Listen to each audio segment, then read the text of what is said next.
What's up, everyone? It's Fuzzy. Welcome back to yet another MLB recap. We have a lot to talk about today. The Braves are officially giving up on their former star in the making and one of their postseason heroes, honestly. The Guardians are doing an Uno reverse on a trade that they made years ago. They're getting a really good player back in return. Mookie Betts is down almost 20 pounds the last few weeks. That is not a joke. That is real. And doctors, they can't figure out what's going on. We have a bunch of other health updates around the game of baseball. One that allowed for a second Max Muncy. I'm not kidding. There's another Max Muncy. Opening day is this week. I can't wait for it. And make sure you guys are saving yourself 20 bucks off all your tickets on SeatGeek using code Fuzzy. And if you want a chance at winning up to $500,000, be sure to download Underdog Fantasy using code Fuzzy. So download it to your phone. Pick any player that you want, add the home run token, and if that player hits the longest home run on opening day, you'll win a share of $500,000. So download Underdog Fantasy, use code Fuzzy, and as always, play responsibly. So we are going to talk about that Cleveland trade as well as the Braves giving up on Ian Anderson, but for right now, I want to talk about the Orioles building the Avengers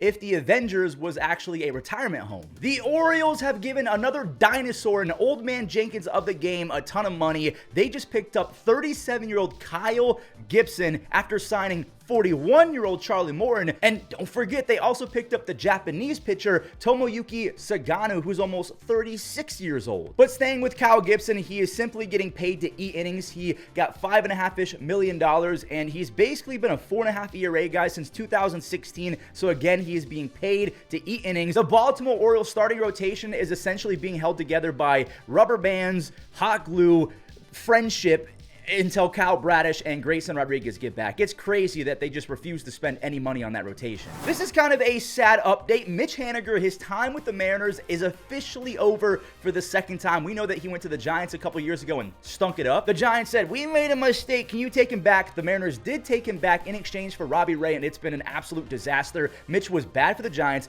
bad for the Mariners, and now he's been released by the Mariners, and they have to pay him $15.5 million to not play baseball this year. Alex Verdugo has officially signed with the brand new squad. This is a few days late. That's my bad. I haven't been able to make a recap in a few days, but Alex Verdugo is joining the Braves for $1.5 million, and he's going to Triple-A. That's not a mistake. That's crazy low money for basically a walking 3 wins above replacement player who's going to be 29 years old. Obviously, the context is he was bad last year for the Yankees, but still $1.5 million for not even a 30-year-old who plays some pretty good defense. He was once a walking 3 wins and 40 doubles. You don't find that on the corner of the street. I feel like that's pretty solid production. And again, it's $1.5 million to start in Triple-A. When healthy, the Braves can go Jurickson Profar, Michael Harris, and Ronald Acuña Jr. So who is going to be the fourth outfielder? Alex Verdugo or Jarred Kelenic? Who do you think is going to have the better start to the season between Kelenic and Verdugo? The Ian Anderson experience is officially over for the Braves. The Angels and Atlanta have made yet another trade. We know that they made the first deal of the 2024-2025 offseason.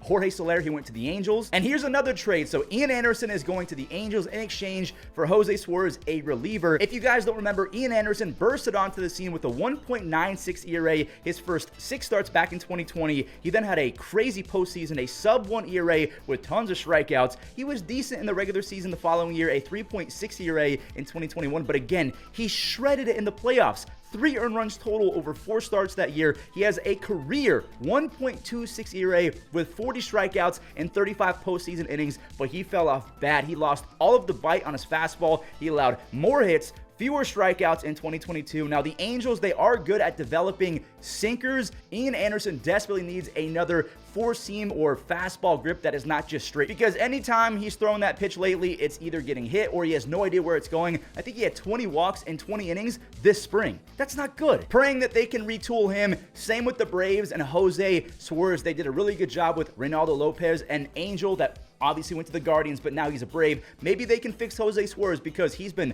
stinky, useless, garbage the last 2 years. It's a good reset for both players. Jose Suarez, he doesn't have any options, by the way, so the newly acquired Jesse Chavez, yes, Jesse Chavez, who just got released by the Rangers, he's back with the Braves again. So back-to-back years where he's on another team, gets cut, and then runs back to his home, the Braves. Another trade. Nolan Jones is a Guardian again. So the way that you can kind of think about this trade is that the Guardians traded Tyler Freeman for Nolan Jones. That was the latest trade.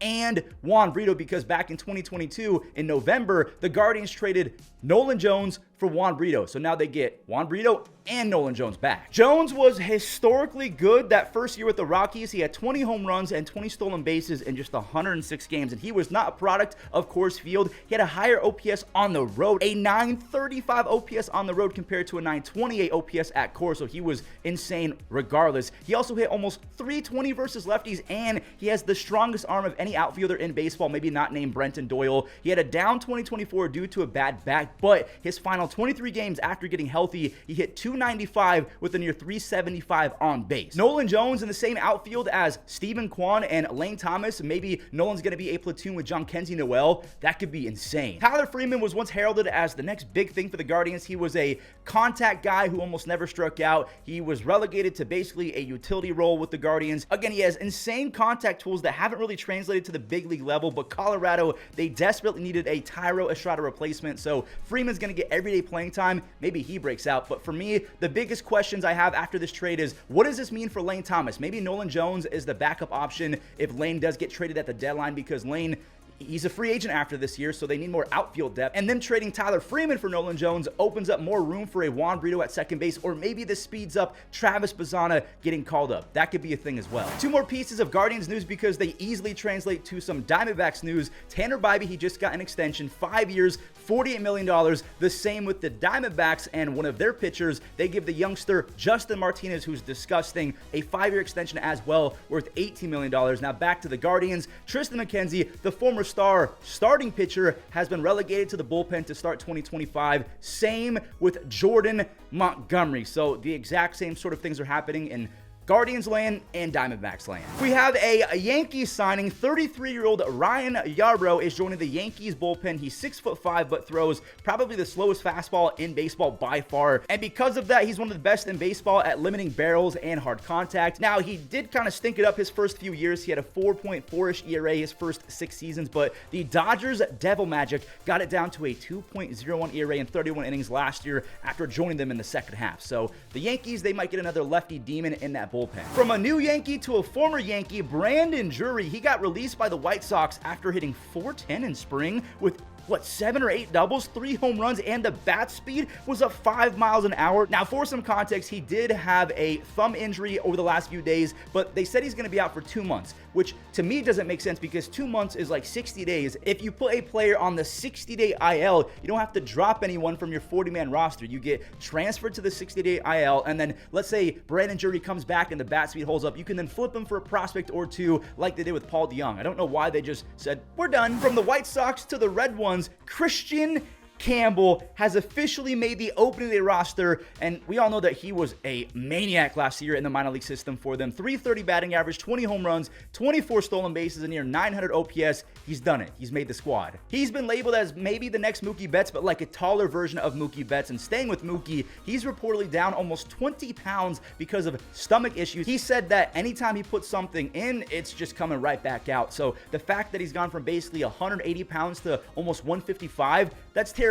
And doctors, they did all the blood tests. He's basically confirmed that he doesn't have any cancer-like symptoms, but he doesn't exactly know what's going on with his stomach. We have some more health updates. Drew Thorpe, who was traded for Dylan Cease, he's going to be out for the White Sox for a long time. He is getting Tommy John surgery. Shane McClanahan, he is working back from Tommy John. I was so scared for him because he threw a pitch and it looked as bad as it could get in terms of optics, but the Rays did update us. They said it's a nerve thing in his triceps, not an elbow thing. So again, it's not good, but it's better than an elbow problem. John Gray, he's going to be out for an extended time with a wrist fracture. He got tagged by a comebacker off the bat of Michael Toglia. He was looking really good this spring as well. Gerard Encarnacion, same thing. He was raking 7 doubles in spring. He's going to be out with a broken hand. So that's going to open up some playing time for Luis Matos or the youngster Grant McCray, who a lot of people think that he could break out. Zach Geloff, he's also out for a while with a broken hand. The 22-year-old and 25th pick in 2021, Max Muncy, he's going to get some reps. He's got very good plate discipline. He has gap-to-gap power, and the crazy part about him is not just that his name is Max Muncy,